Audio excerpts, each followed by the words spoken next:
Does cleaning or changing baby's dirty nappy, washing after they use the washroom, invalidate our wudu?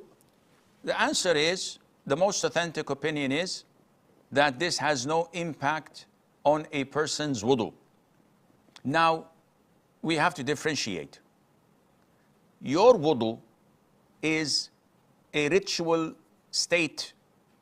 So if you break your wudu, you are in the minor ritual state of impurity.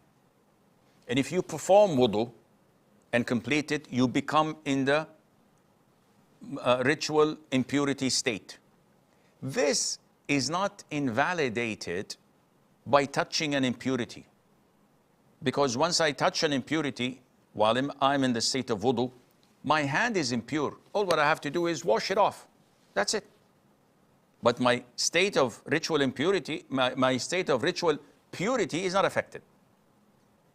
Touching the private part of children is an issue of dispute, because there are hadiths that state that touching the private part would invalidate the wudu, but the most authentic opinion is that touching the private parts of infants and children in the state of impurity when cleaning them does not impact your own wudu, and Allah knows best.